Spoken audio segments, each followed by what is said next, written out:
les récistes. Je m'appelle Susanna Lipscomb. Je suis historienne et auteure. Ensemble, nous cherchons à percer les secrets des personnages et des événements les plus tristement célèbres de l'histoire. Nous examinons les scènes de crimes du passé. Et voilà, affaire classée. Nous recherchons des preuves.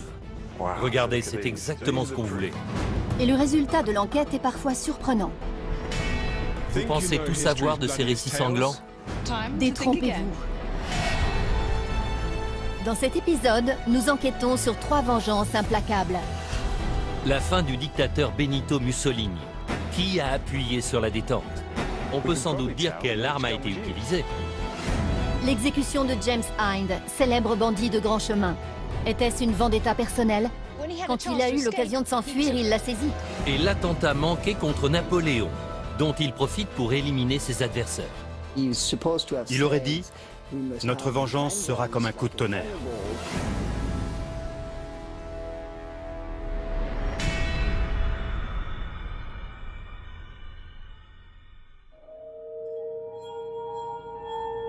« 27 avril 1945. La Seconde Guerre mondiale est bientôt terminée. Et à l'ombre des Alpes, des résistants italiens interceptent un convoi nazi dans lequel se cache un soldat un peu particulier. Sous son déguisement, l'homme n'est pas un inconnu. C'est le plus célèbre et le plus craint du pays. Le Duce, Benito Mussolini. 2 jours plus tard, le cadavre de Mussolini réapparaît sur une piazza de Milan. La foule se jette sur le corps ensanglanté et le pend. Ce qui s'est passé entre-temps reste l'un des plus grands mystères du XXe siècle. Les rumeurs font état de mystérieux assassins, de documents secrets, de trésors perdus et de sombres tractations politiques. Nous allons exhumer des preuves qui donnent un nouvel éclairage à cette affaire. Qui a tué Mussolini et pourquoi?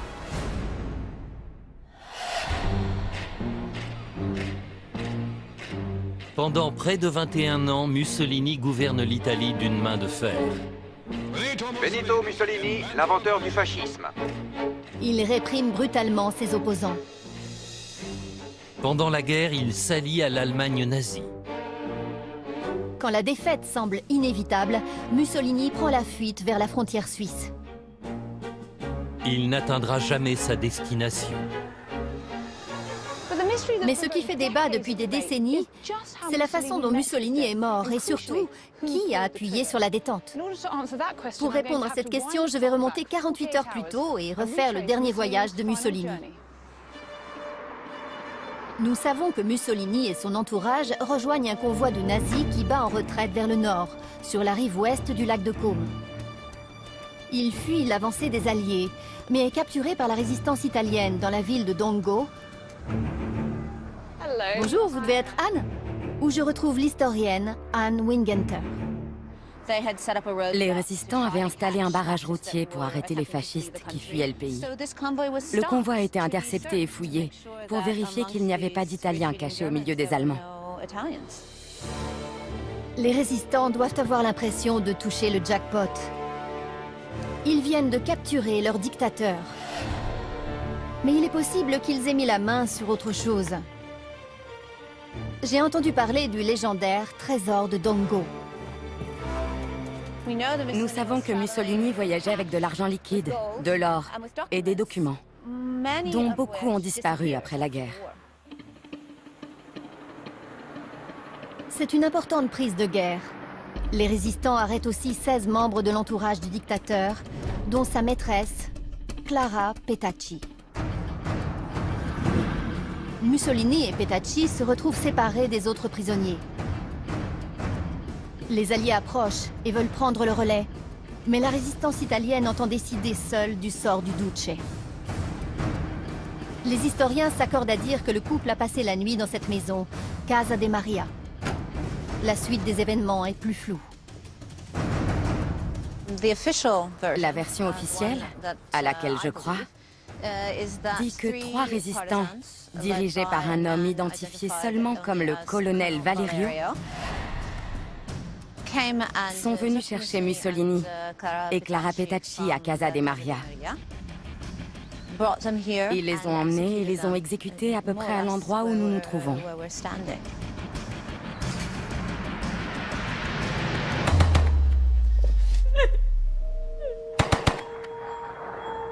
Qui est donc ce mystérieux Valerio qui a exécuté le couple devant cette porte? Son identité ne sera jamais révélée. Mais en 1947, lors d'un meeting politique, un candidat communiste, Walter Audicio, affirme que c'est lui.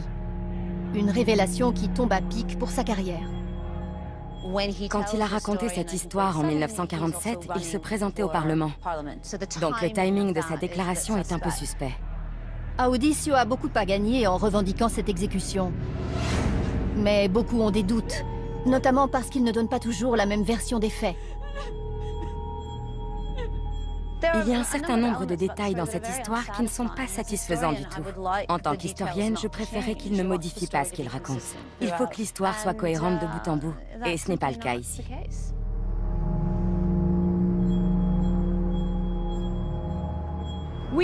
Nous savons ce qui est arrivé à la garde rapprochée de Mussolini. Elle a été exécutée ici. On voit encore les impacts de balles dans cette rambarde. Mais pour ce qui est de la mort du dictateur, c'est l'histoire qui est pleine de trous. Ce qui pique ma curiosité, c'est ce mystérieux trésor. Est-ce la clé pour élucider cette énigme ?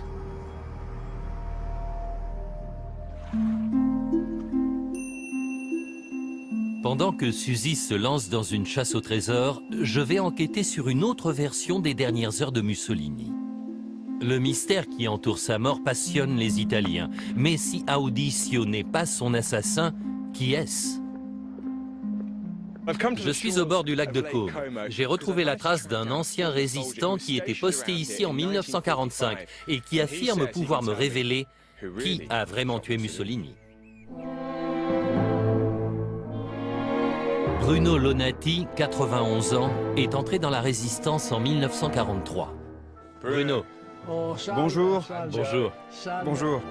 Il prétend avoir vu Mussolini pousser son dernier soupir. Alors, qui a tué Mussolini? Moi.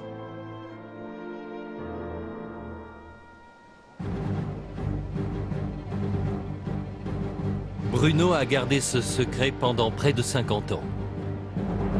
Mais si c'est la vérité, pourquoi ne pas avoir parlé plus tôt?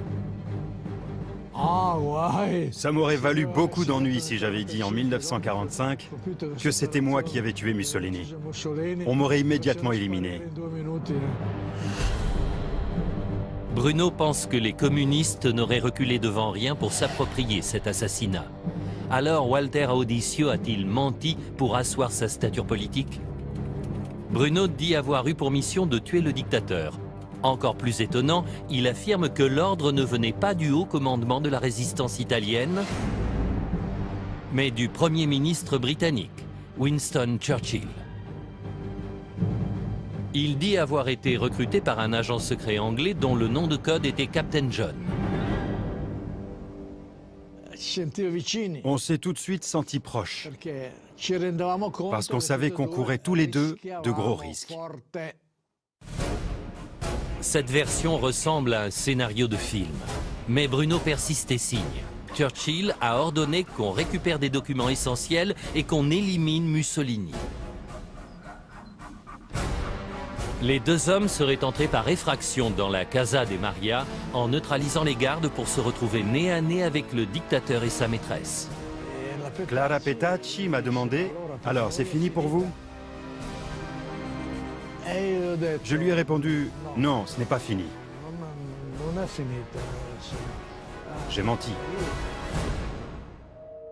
Bruno a emmené le couple dehors. Il veut me montrer où il a accompli sa mission. Donc à ce moment-là, vous vous arrêtez et Mussolini est là. Oui. Et vous là. C'est ça? Et pan, pan, pan.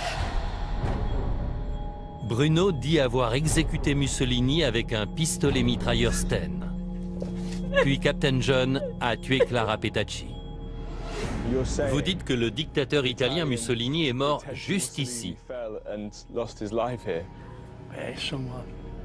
Quand on est en guerre, c'est ta mort contre ma vie. L'histoire de Bruno est vraiment incroyable et il a souvent été traité d'affabulateur. Il dit ne jamais avoir trouvé les documents demandés par Churchill et maintient sa version malgré le manque de preuves. Je pense que les services secrets et le gouvernement britannique connaissent la vérité.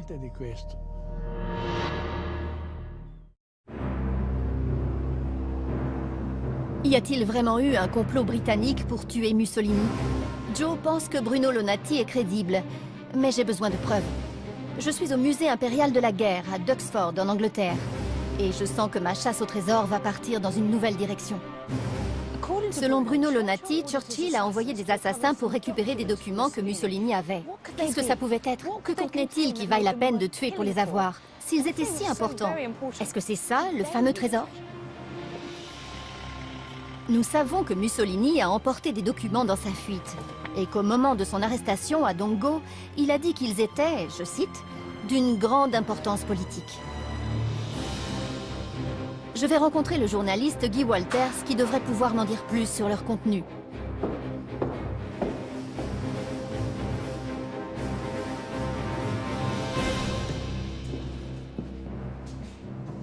Qu'avez-vous à me montrer? Voici un exemplaire du magazine Oggi qui était très populaire en Italie. Il était distribué à 450 000 exemplaires. Et en 1954, il a publié un scoop qui a fait beaucoup de bruit. La correspondance Churchill-Mussolini. Dans ses lettres incroyables, Churchill propose un accord de paix secret à Mussolini.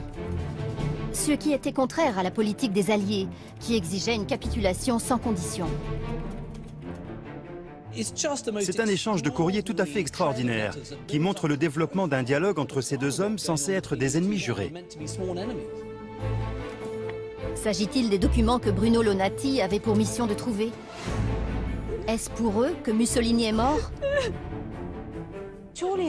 Si ces lettres avaient été rendues publiques, sur le moment, ça aurait fait beaucoup de tort à Churchill. Oui, ça aurait détruit sa réputation et ça aurait totalement changé la vision que nous avons de lui. On le considérait aujourd'hui comme un traître. Si ces lettres s'avèrent authentiques, elles sont explosives. Mais vous avez des doutes, non? Oui, de très gros doutes. Et je vais vous dire pourquoi. D'abord, il y a des problèmes dans leur contenu. Par exemple, ici, on parle d'un organisme d'où Churchill est censé avoir envoyé cette lettre en avril 1940. C'est le quartier général suprême de Whitehall. Eh bien, ça n'existe pas, le quartier général suprême de Whitehall. C'est exactement ce qu'un faussaire inventerait. Ensuite, ça contredit tout ce que nous savons de Churchill, qui est l'un des personnages les plus étudiés par les historiens. Ce n'est pas crédible. En 1959, un tribunal italien a déclaré que les lettres publiées par Oggi étaient des faux. Mais ça ne signifie pas que Bruno Lonati a menti. J'ai encore un détail à vérifier. D'après la version officielle, Walter Audisio aurait tué Mussolini avec un pistolet mitrailleur français. Mais Bruno déclare avoir tiré sur lui avec un Sten britannique. Détail important, ces deux modèles utilisent des munitions de calibre différents. Je me demande si la science moderne peut apporter les preuves qui manquent tant à l'histoire de Bruno. Je me rends dans un centre secret pour rencontrer Philip Boyce, expert en balistique. Voici une cartouche 9 mm et une autre de 7,65. À l'œil nu, il n'y a pas une grande différence, mais qu'est-ce que ça signifie pour vous? La 9 mm fait environ 2 fois plus de dégâts que l'autre. Ces mitraillettes d'époque sont aujourd'hui des pièces de musée et on n'a pas le droit de les prendre pour notre expérience. Mais Philippe m'assure que le plus important, c'est le calibre de la balle. En utilisant des armes équivalentes, il va me faire une démonstration. Commençons avec l'arme qui remplace celle utilisée par Audisio. Voyons ça. Une peau de porc tendue sur un mannequin se comporte comme la surface du corps humain, ce qui nous permettra de comparer les blessures. Ensuite, nous tirons avec un pistolet Glock 9 mm, le même calibre que le Sten de Bruno. Il est vraiment puissant. Les deux balles sont très différentes et ne font pas du tout le même type d'impact. Ce rapport d'autopsie devrait pouvoir nous dire qui a tiré sur Mussolini. Philippe l'a étudié, mais les nouvelles sont mauvaises. Malheureusement, aucune des plaies n'a été mesurée. Vous plaisantez? Non. C'est frustrant. La seule information qui pourrait nous dire si c'était la mitraillette d'Audicio ou celle de Bruno est manquante. En effet. L'autopsie a été faite à la va-vite et n'a pas respecté les règles de base. Y a-t-il quelque chose dans le rapport qui pourrait étayer l'histoire de Bruno? Oui, on mentionne qu'il y avait 7 orifices d'entrée. Toutes les balles ont pénétré et il y a 7 orifices de sortie. D'après mon expérience en balistique, si on lui avait tiré dessus avec un calibre 7,65, je ne pense pas que les 7 balles auraient pu traverser son corps de part en part.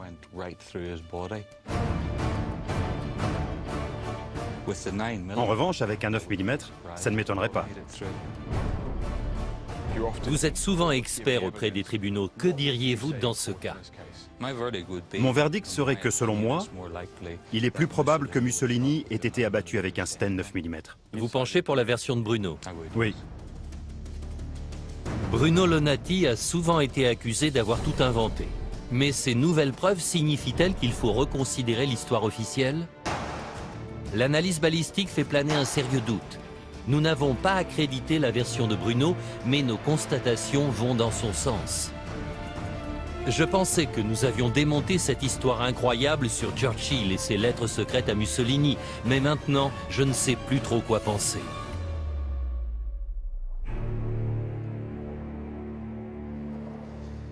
Je crois qu'on ne saura jamais avec certitude qui a tué Benito Mussolini.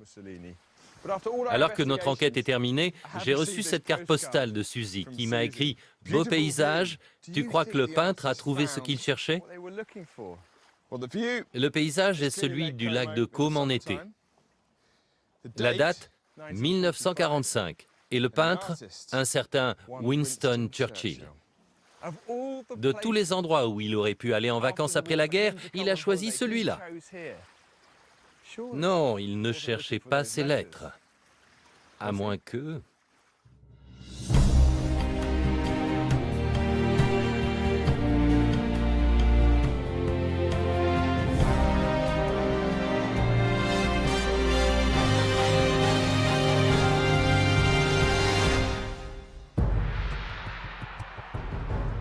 Septembre 1652. Les autorités anglaises ont enfin mis la main sur le légendaire bandit de grand chemin, James Hind. Il va être traîné, pendu et équarri pour haute trahison. C'est l'une des premières stars de la presse à scandale, le plus célèbre criminel de son temps.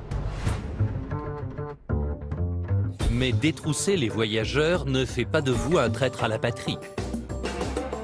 Quel crime a-t-il commis pour mériter un tel châtiment? Est-il possible que son exécution ait été ordonnée par Oliver Cromwell, le fameux régicide? C'est un ordre!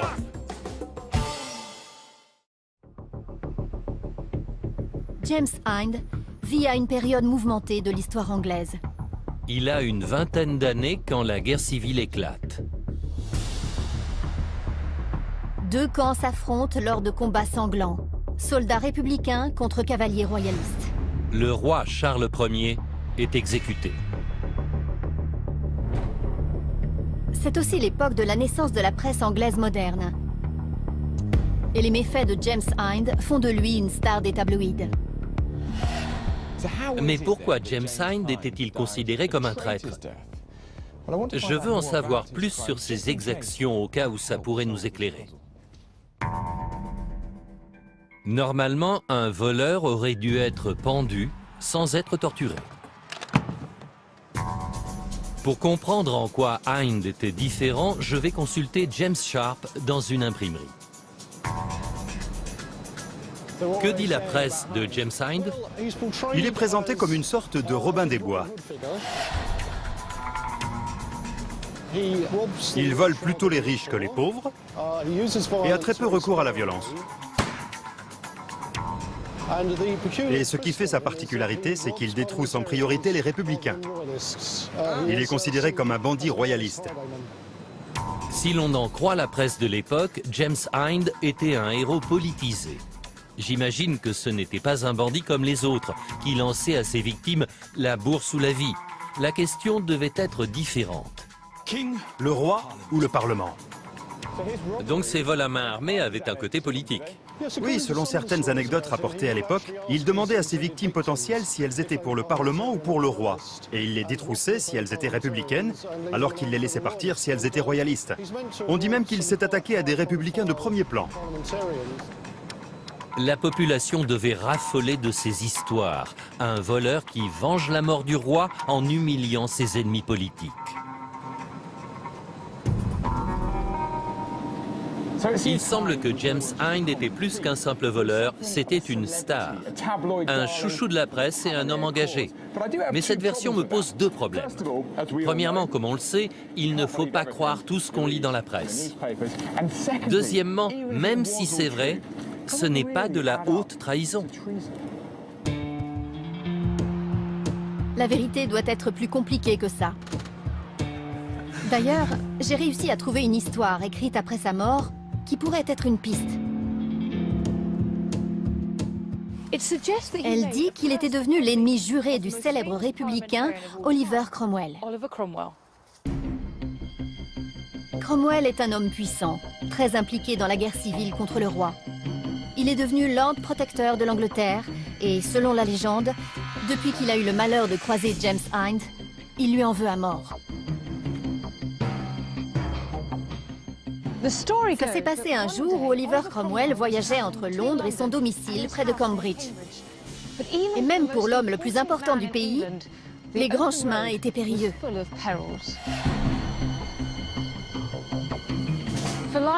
Tapi dans les fourrés, il y avait le vengeur des royalistes, James Hind. Il prévoyait de lui tendre une embuscade et de faire sa plus belle prise.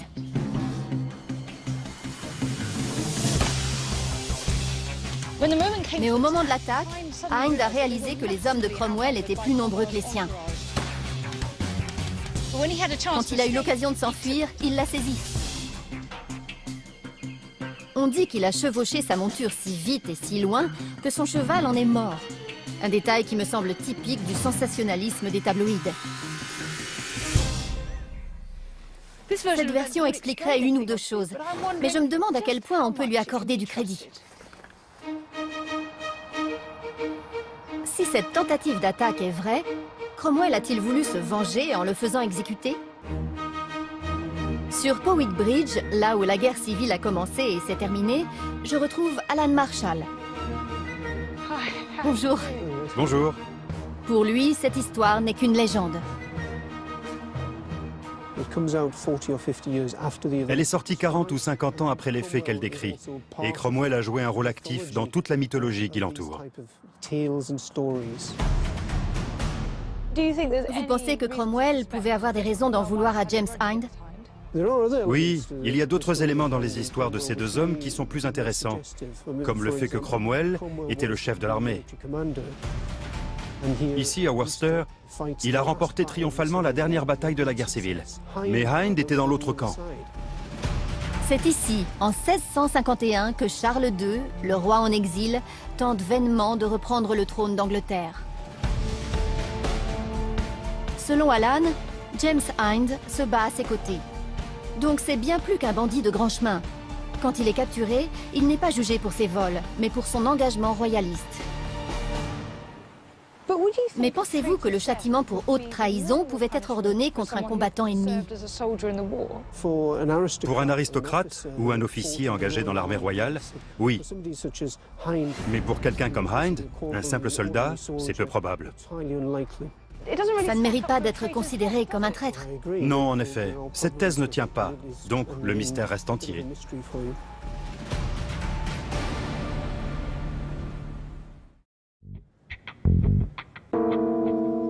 Avec toutes les rumeurs autour de James Hind, on a du mal à distinguer la réalité de la fiction. Au moins, on est sûr qu'il a été arrêté en novembre 1651 pour avoir combattu avec les royalistes à Worcester.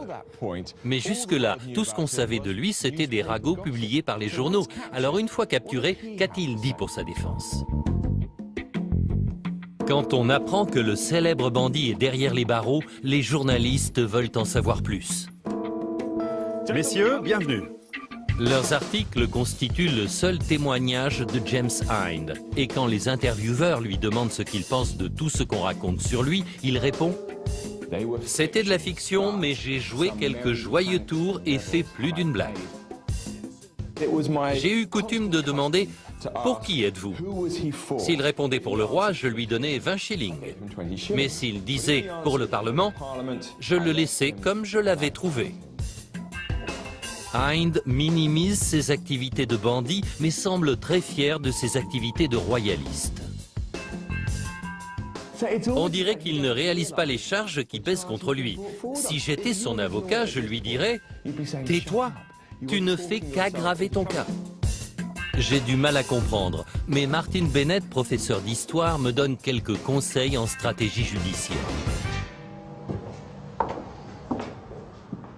La situation ne me semble pas claire. Que lui reprochait-on exactement? C'est bizarre parce que dans les conversations qu'il a eues en prison, on a l'impression qu'il se met délibérément dans la position d'être accusé de haute trahison. On lui dit qu'il n'est pas là pour vol, mais pour trahison. Et il ne fait rien pour se défendre. D'ailleurs, il décrit pratiquement ses faits et gestes dans les moindres détails. On dirait même que James Hind utilise son passage dans l'armée de Charles II comme alibi pour éviter d'être jugé pour banditisme.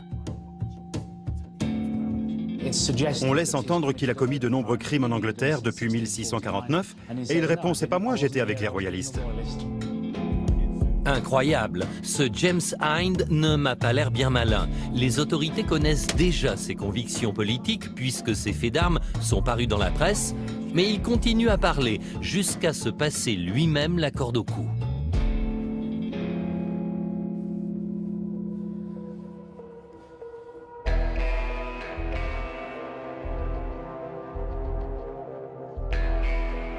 Pour Joe, l'affaire est élucidée, mais j'ai encore des doutes. Je ne pense pas que parler aux journaux soit une preuve de stupidité. À mon avis, il avait un plan. James Hind savait que des royalistes bien plus connus que lui avaient été relâchés. Il a cru que c'était moins risqué d'être jugé pour ses convictions politiques que pour ses vols. C'était un pari, et c'est sa vie qu'il a joué. Pour comprendre pourquoi il a perdu ce pari, je retourne à Worcester, où son destin a basculé. Après la bataille décisive qui a eu lieu ici, Hind est arrêté, contrairement à Charles II qui a réussi à s'échapper. Gillian Spraggs va m'expliquer pourquoi son sort était scellé, à cause d'une rumeur en particulier. Dans les semaines qui ont suivi la bataille de Worcester, on a raconté que c'était James Hind qui avait aidé Charles II à s'enfuir et qui l'avait conduit en sécurité. C'est une accusation sérieuse? Oui, c'est sérieux. Et c'était très dangereux pour Hind. Comment les autorités ont-elles appris cette rumeur? Ça a été publié dans la presse. Elles l'ont lu dans le journal? Oui, c'est ce qui s'est passé. Hind a nié être impliqué, mais sa légende était désormais plus forte que sa parole. Le public a dû se régaler de cette histoire, même si elle ne reposait sur rien. Après la Restauration, le roi Charles a raconté de nombreuses fois qui l'avait aidé, où il s'était caché et ce qu'il avait fait. Le nom de Hind n'a jamais été mentionné. Il semble que Hind ait perdu son pari, parce qu'il ne contrôlait pas son image. Les journaux ont imprimé ce qui leur plaisait, et les autorités ont cru ce qui les arrangeait. Hind était un symbole de défiance et de résistance. Il fallait donc l'éliminer. Je pense que c'était injuste. Pour moi, c'est un meurtre judiciaire. Que ce soit Cromwell ou un autre qui ait donné l'ordre, James Hind a payé de sa vie sa loyauté envers le roi d'Angleterre. Le 24 septembre 1652, James Hind est mort dans des conditions atroces à Worcester. Ses derniers mots ont été Dieu bénisse le roi.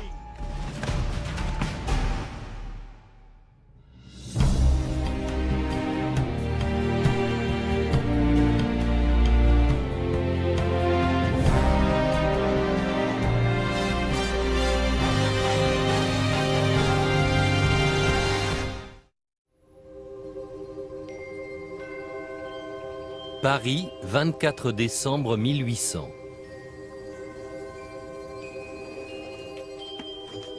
Napoléon Bonaparte est assoupi dans son fiacre. Il passe devant une adolescente tenant une jument devant une charrette.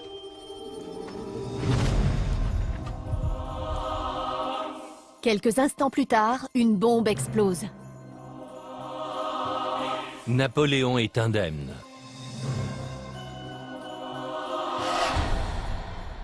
Il lance immédiatement une enquête pour traquer les conspirateurs et se venger de cet attentat manqué. Napoléon a été l'un des hommes les plus détestés de l'histoire. Mais qui parmi ses nombreux ennemis a tenté de l'assassiner?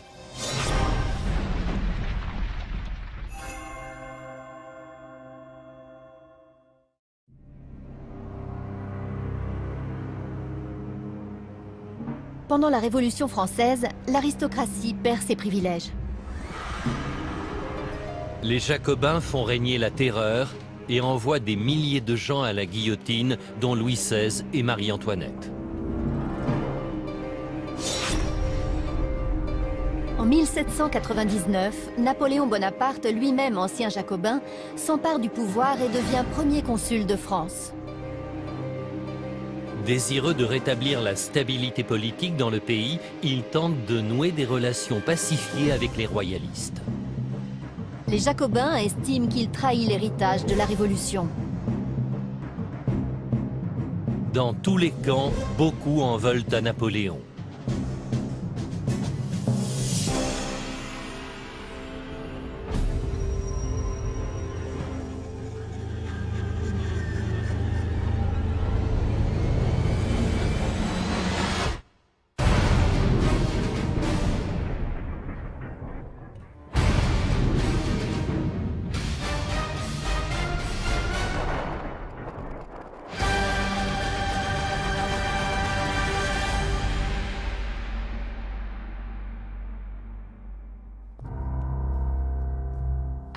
Je viens de constater la violence d'une explosion, avec les éclats de bois et de métal qui volent dans tous les sens. Pas étonnant que certains rapports parlent de 20 morts et d'encore plus de blessés.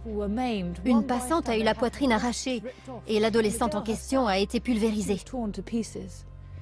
Dans le Paris du XVIIIe siècle, ça a dû être un événement terrifiant. Et comme pour l'assassinat de Kennedy ou les attentats du métro de Londres, la population devait être inquiète et révoltée. Il a dû y avoir une grande chasse à l'homme.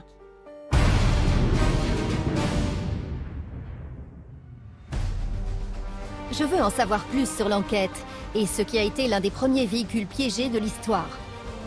Je commence par la jeune fille qui tenait le cheval. Impossible que ce soit une terroriste kamikaze. Je me rends aux archives de la préfecture de Paris. Il existe encore un dossier sur l'affaire qui a été exhumé pour moi. Et voilà. Merci. Voici les rapports de police d'origine, suite à l'enquête faite il y a 200 ans. Et comme vous le voyez, le dossier est volumineux. J'ai du pain sur la planche. Je ne m'attendais pas à trouver des documents aussi détaillés. Il y a les récits des témoins oculaires, des rapports d'autopsie et une analyse de la scène de crime. Exactement ce qu'on ferait aujourd'hui. La police a aussi retrouvé la mère de la jeune fille et j'ai sa déposition. Le nom de cette femme est Alexandrine. Elle dit que sa fille vendait du pain dans la rue. Et c'est là que ça devient intéressant. On dit qu'elle a été abordée par un homme qui lui a promis quelques sous si elle voulait bien tenir le harnais de son cheval pendant quelque temps. Elle a accepté. Et c'est comme ça que, sans le savoir, elle a échangé sa vie contre quelques pièces.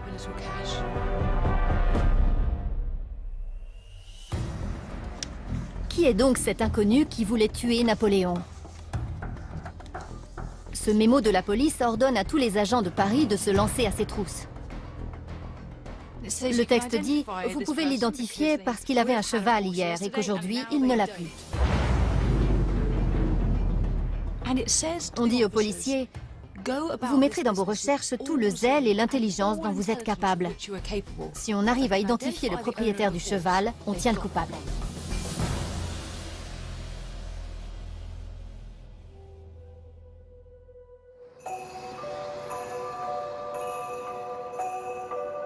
Pour la police, ce n'est donc pas un attentat suicide, et je suis sûr que c'est avant tout une affaire politique. Napoléon soupçonne immédiatement ses ennemis. Voyons un peu qui est en ligne de mire.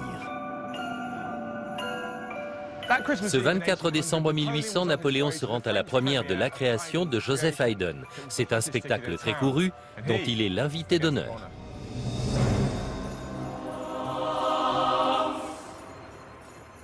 Il est rue Saint-Nicaise, non loin de l'Opéra, quand la bombe explose.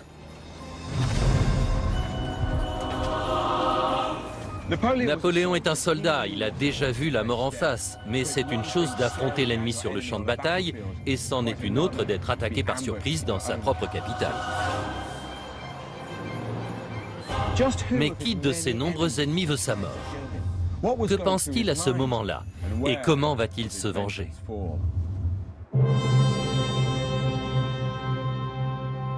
La nouvelle de l'attentat parvient jusqu'à l'Opéra.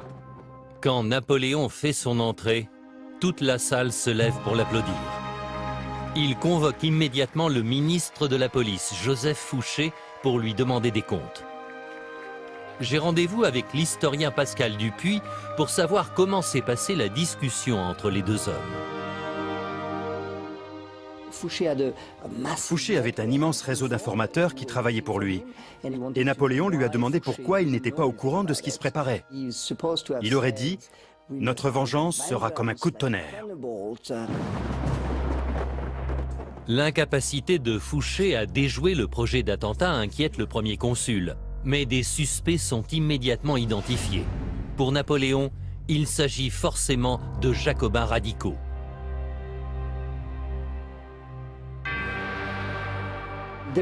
C'étaient ses principaux opposants.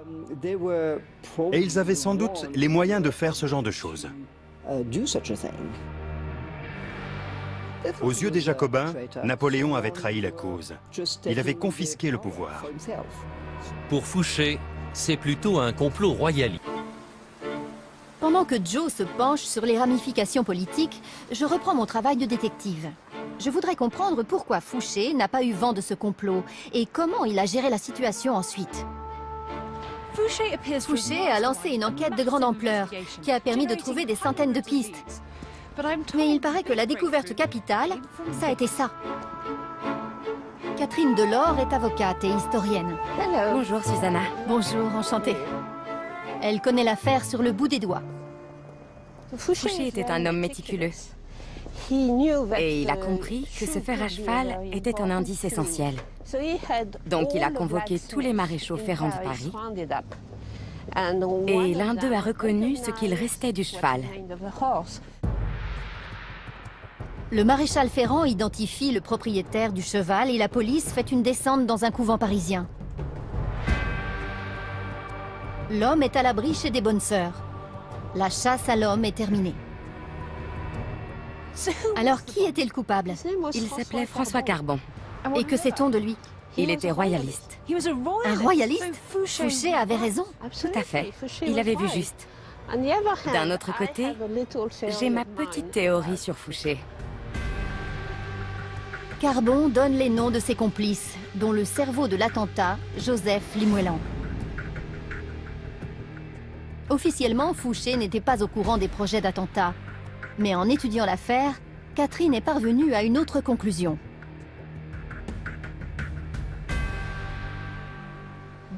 Voici un rapport envoyé par le ministère de la Police à Fouché lui-même.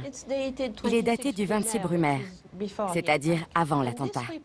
Et ce rapport, que Fouché a forcément lu, détaille toute l'opération. Il dit que Limoëlan vient d'arriver à Paris pour préparer un gros coup. C'est incroyable. Oui, donc Fouché savait qu'un attentat était imminent. Ce document est incroyable. Un rapport de police rédigé plus d'1 mois avant l'attentat donne la liste des conspirateurs. D'après tout ce qu'on sait sur le professionnalisme de Fouché, il n'a pas pu l'ignorer. Ce n'est pas crédible. Pourquoi n'a-t-il rien fait? Il s'attendait à ce que Napoléon soit assassiné. Peut-être même que ça ne l'aurait pas gêné. Par ailleurs, si l'attentat échouait, ce qui a été le cas, c'était l'occasion de passer pour un super flic. Donc, quoi qu'il arrive, il en sortait gagnant. C'était vraiment un brillant stratège politique. Ce n'était pas quelqu'un de bien, mais il était brillant.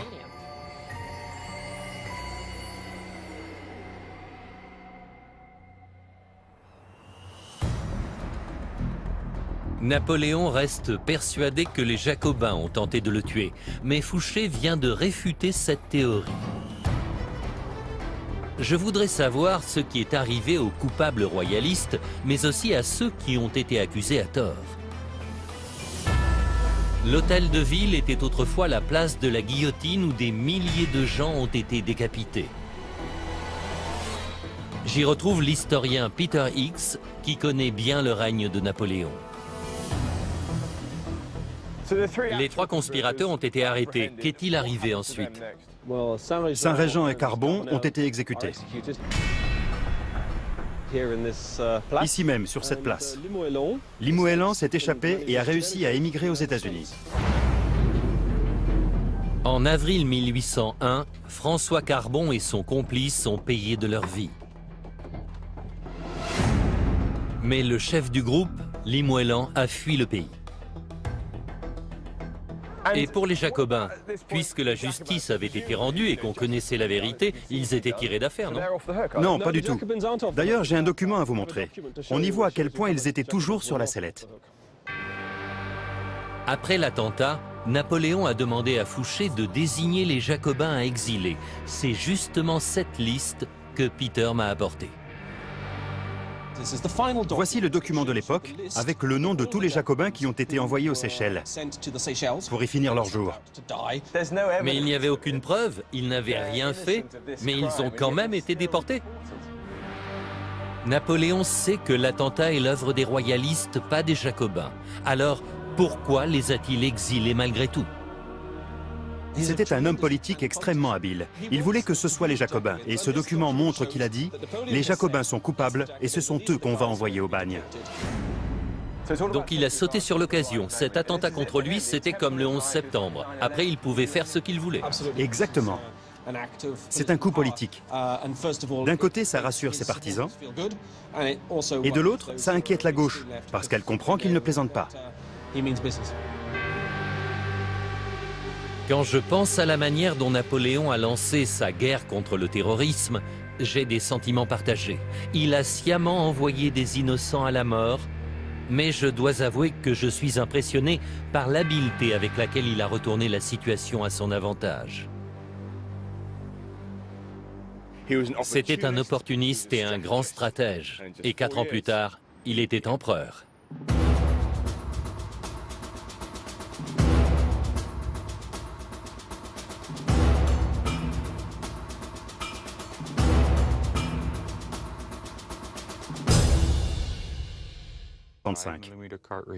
À l'œil nu, il n'y a pas une grande différence, mais qu'est-ce que ça signifie pour vous? La 9 mm fait environ 2 fois plus de dégâts que l'autre. Ces mitraillettes d'époque sont aujourd'hui des pièces de musée et on n'a pas le droit de les prendre pour notre expérience. Mais Philippe m'assure que le plus important, c'est le calibre de la balle. En utilisant des armes équivalentes, il va me faire une démonstration. Commençons avec l'arme qui remplace celle utilisée par Audicio. Voyons ça. Une peau de porc tendue sur un mannequin se comporte comme la surface du corps humain, ce qui nous permettra de comparer les blessures. Ensuite, nous tirons avec un pistolet Glock 9 mm, le même calibre que le Sten de Bruno. Il est vraiment puissant. Les 2 balles sont très différentes et ne font pas du tout le même type d'impact. Ce rapport d'autopsie devrait pouvoir nous dire qui a tiré sur Mussolini. Philippe l'a étudié, mais les nouvelles sont mauvaises. Malheureusement, aucune des plaies n'a été mesurée. Vous plaisantez? Non. C'est frustrant. La seule information qui pourrait nous dire si c'était la mitraillette d'Audisio ou celle de Bruno est manquante. En effet. L'autopsie a été faite à la va-vite et n'a pas respecté les règles de base. Y a-t-il quelque chose dans le rapport qui pourrait étayer l'histoire de Bruno? Oui, on mentionne qu'il y avait 7 orifices d'entrée. Toutes les balles ont pénétré et il y a 7 orifices de sortie. D'après mon expérience en balistique, si on lui avait tiré dessus avec un calibre 7,65, je ne pense pas que les 7 balles auraient pu traverser son corps de part en part.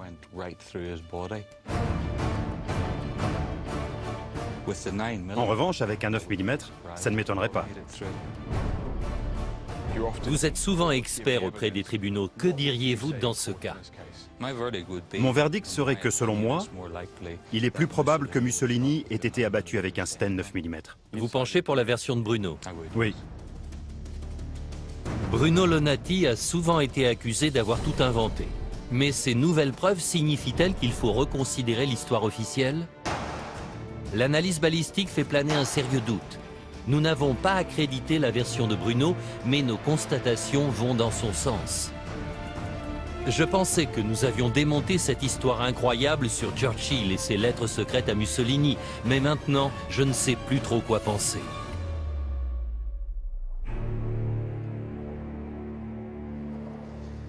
Je crois qu'on ne saura jamais avec certitude qui a tué Benito Mussolini.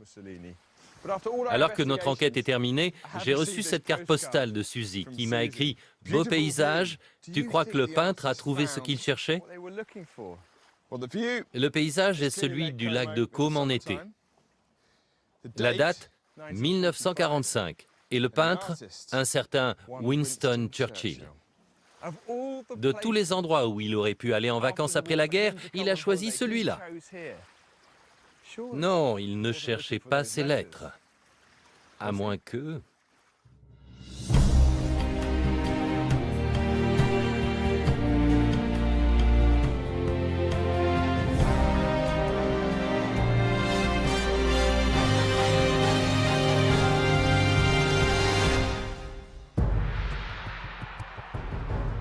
Septembre 1652.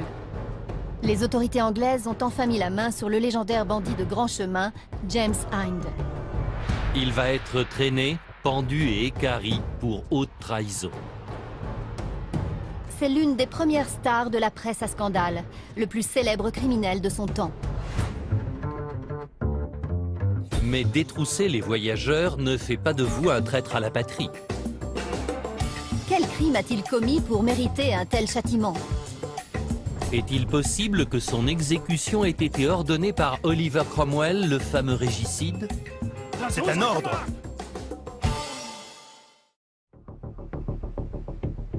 James Hind vit à une période mouvementée de l'histoire anglaise. Il a une vingtaine d'années quand la guerre civile éclate.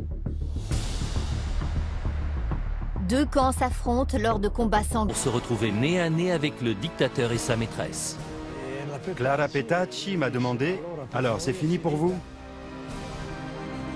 Je lui ai répondu « Non, ce n'est pas fini. » J'ai menti. Bruno a emmené le couple dehors. Il veut me montrer où il a accompli sa mission. Donc à ce moment-là, vous vous arrêtez et Mussolini est là. Oui. Et vous là. C'est ça? Et pan, pan, pan. Bruno dit avoir exécuté Mussolini avec un pistolet mitrailleur Sten. Puis Captain John a tué Clara Petacci. Vous dites que le dictateur italien Mussolini est mort juste ici. Quand on est en guerre, c'est ta mort contre ma vie. L'histoire de Bruno est vraiment incroyable et il a souvent été traité d'affabulateur. Il dit ne jamais avoir trouvé les documents demandés par Churchill et maintient sa version malgré le manque de preuves. Je pense que les services secrets et le gouvernement britannique connaissent la vérité.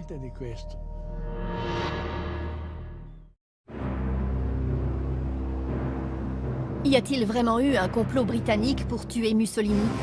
Joe pense que Bruno Lonati est crédible, mais j'ai besoin de preuves.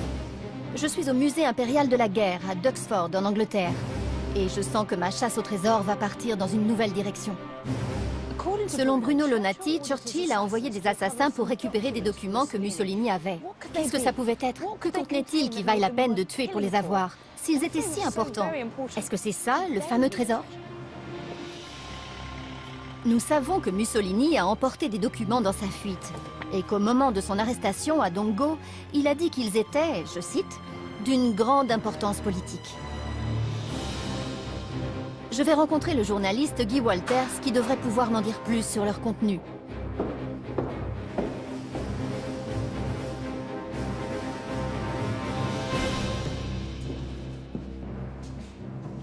Qu'avez-vous à me montrer? Voici un exemplaire du magazine Oggi qui était très populaire en Italie. Il était distribué à 450 000 exemplaires. Et en 1954, il a publié un scoop qui a fait beaucoup de bruit. La correspondance Churchill-Mussolini. Dans ses lettres incroyables, Churchill propose un accord de paix secret à Mussolini.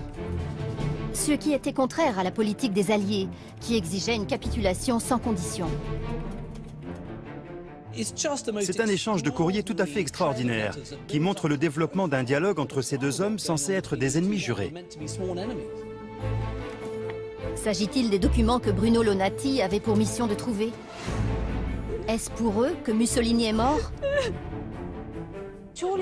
Si ces lettres avaient été rendues publiques, sur le moment, ça aurait fait beaucoup de tort à Churchill. Oui, ça aurait détruit sa réputation et ça aurait totalement changé la vision que nous avons de lui.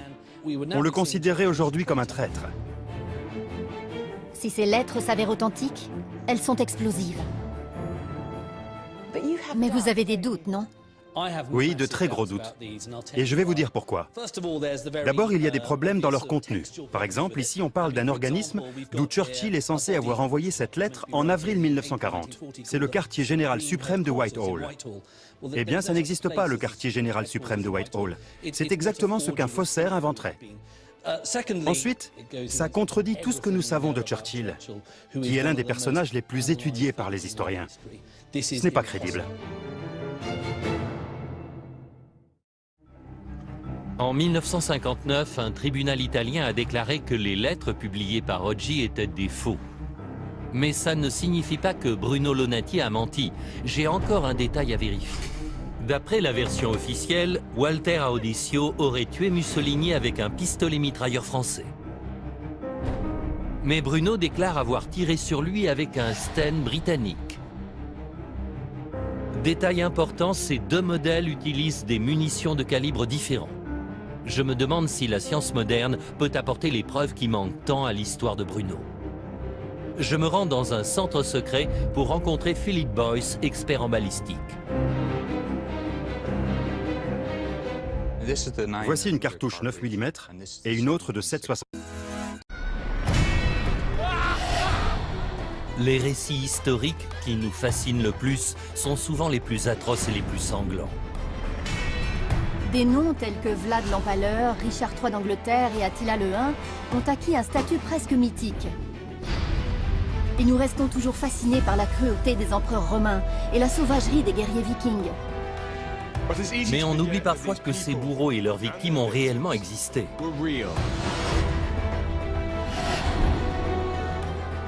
Et que ces histoires sont souvent plus compliquées qu'il n'y paraît. Je m'appelle Joe Crowley, je suis journaliste et enquêteur. Je m'appelle Susanna Lipscomb, je suis historienne et auteure.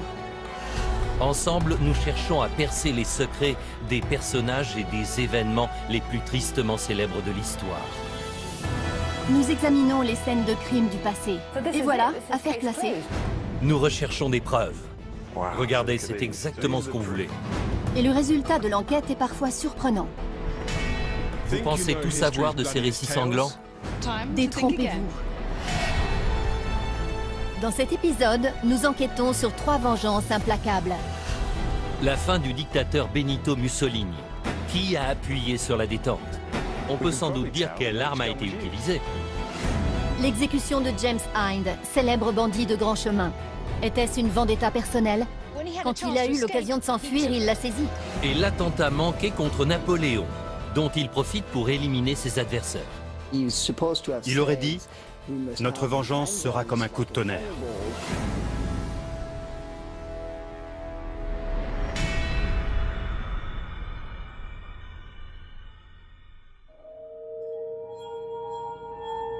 « 27 avril 1945. La Seconde Guerre mondiale est bientôt terminée. Et à l'ombre des Alpes, des résistants italiens interceptent un convoi nazi dans lequel se cache un soldat un peu particulier. sous son déguisement, l'homme n'est pas un inconnu. C'est le plus célèbre et le plus craint du pays. Le Duce, Benito Mussolini.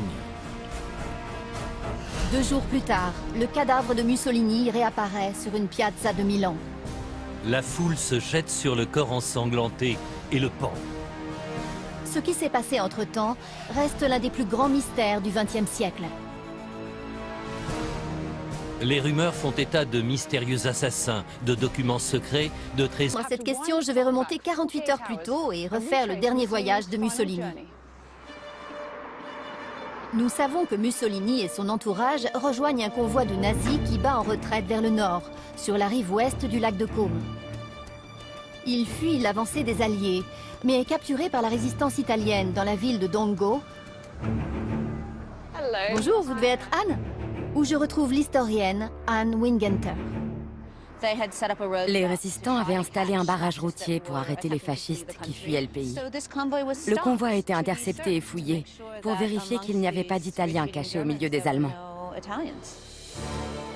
Les résistants doivent avoir l'impression de toucher le jackpot. Ils viennent de capturer leur dictateur. Mais il est possible qu'ils aient mis la main sur autre chose. J'ai entendu parler du légendaire trésor de Dongo. Nous savons que Mussolini voyageait avec de l'argent liquide, de l'or et des documents, dont beaucoup ont disparu après la guerre. C'est une importante prise de guerre. Les résistants arrêtent aussi blancs, soldats républicains contre cavaliers royalistes. Le roi Charles Ier est exécuté. C'est aussi l'époque de la naissance de la presse anglaise moderne. Et les méfaits de James Hind font de lui une star des tabloïds. Mais pourquoi James Hind était-il considéré comme un traître? Je veux en savoir plus sur ses exactions au cas où ça pourrait nous éclairer. Normalement, un voleur aurait dû être pendu sans être torturé. Pour comprendre en quoi Hind était différent, je vais consulter James Sharp dans une imprimerie. Que dit la presse de James Hind? Il est présenté comme une sorte de Robin des Bois. Il vole plutôt les riches que les pauvres et a très peu recours à la violence. Et ce qui fait sa particularité, c'est qu'il détrousse en priorité les républicains. Il est considéré comme un bandit royaliste.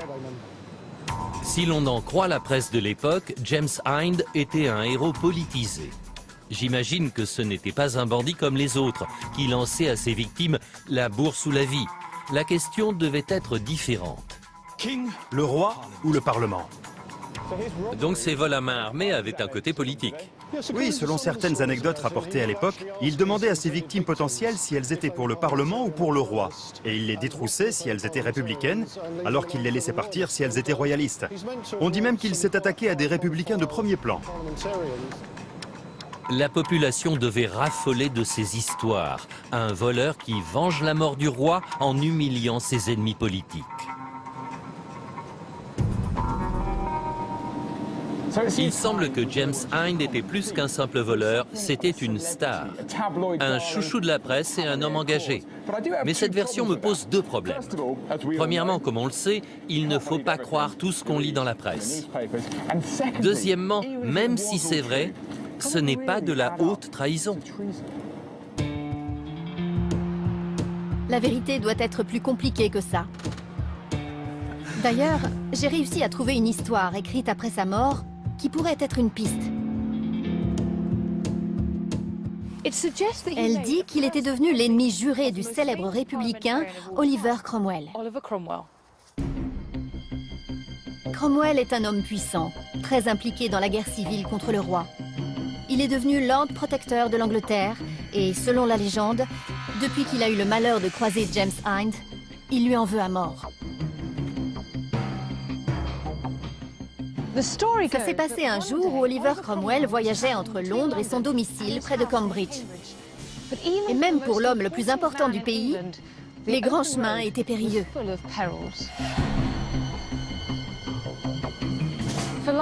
Tapi dans les fourrés, il y avait le vengeur des royalistes, James Hind. Il prévoyait de lui tendre une embuscade et de faire sa plus belle prise.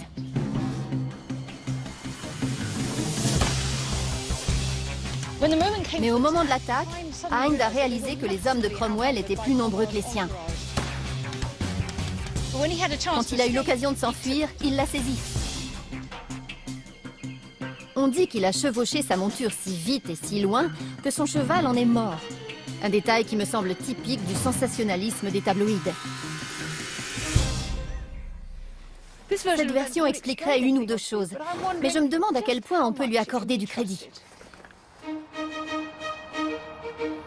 Si cette tentative d'attaque est vraie, Cromwell a-t-il voulu se venger en le faisant exécuter? Sur Powick Bridge, là où la guerre civile a commencé et s'est terminée, je retrouve Alan Marshall. Bonjour. Bonjour. Pour lui, cette histoire n'est qu'une légende. Elle est sortie 40 ou 50 ans après les faits qu'elle décrit, et Cromwell a joué un rôle actif dans toute la mythologie qui l'entoure. Vous pensez que Cromwell pouvait avoir des raisons d'en vouloir à James Hind? Oui, il y a d'autres éléments dans les histoires de ces deux hommes qui sont plus intéressants, comme le fait que Cromwell était le chef de l'armée. Ici, à Worcester, il a remporté triomphalement la dernière bataille de la guerre civile. Mais Hind était dans l'autre camp. 16 membres de l'entourage du dictateur, dont sa maîtresse, Clara Petacci. Mussolini et Petacci se retrouvent séparés des autres prisonniers. Les Alliés approchent et veulent prendre le relais, mais la résistance italienne entend décider seule du sort du Duce. Les historiens s'accordent à dire que le couple a passé la nuit dans cette maison, Casa de Maria. La suite des événements est plus floue. La version officielle, à laquelle je crois, dit que 3 résistants, dirigés par un homme identifié seulement comme le colonel Valerio, sont venus chercher Mussolini et Clara Petacci à Casa de Maria. Ils les ont emmenés et les ont exécutés à peu près à l'endroit où nous nous trouvons.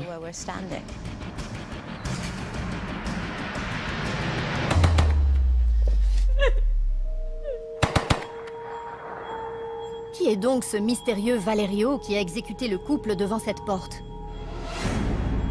Son identité ne sera jamais révélée.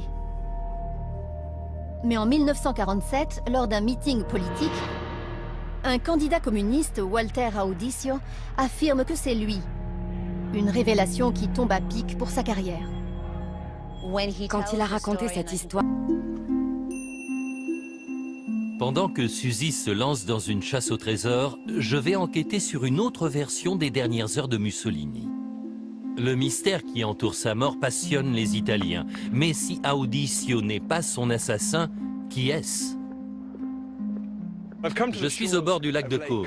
J'ai retrouvé la trace d'un ancien résistant qui était posté ici en 1945 et qui affirme pouvoir me révéler qui a vraiment tué Mussolini. Bruno Lonati, 91 ans, est entré dans la résistance en 1943. Bruno. Bonjour. Bonjour. Bonjour. Il prétend avoir vu Mussolini pousser son dernier soupir. Alors, qui a tué Mussolini? Moi.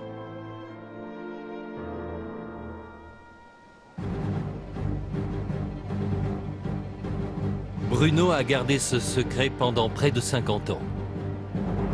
Mais si c'est la vérité, pourquoi ne pas avoir parlé plus tôt? Ça m'aurait valu beaucoup d'ennuis si j'avais dit en 1945 que c'était moi qui avais tué Mussolini. On m'aurait immédiatement éliminé. Bruno pense que les communistes n'auraient reculé devant rien pour s'approprier cet assassinat. Alors Walter Audicio a-t-il menti pour asseoir sa stature politique? Bruno dit avoir eu pour mission de tuer le dictateur. Encore plus étonnant, il affirme que l'ordre ne venait pas du haut commandement de la résistance italienne, mais du Premier ministre britannique, Winston Churchill. Il dit avoir été recruté par un agent secret anglais dont le nom de code était Captain John. On s'est tout de suite sentis proches, parce qu'on savait qu'on courait tous les deux de gros risques. Cette version ressemble à un scénario de film. Mais Bruno persiste et signe. Churchill a ordonné qu'on récupère des documents essentiels et qu'on élimine Mussolini. Les deux hommes seraient entrés par effraction dans la Casa de Maria en neutralisant les gardes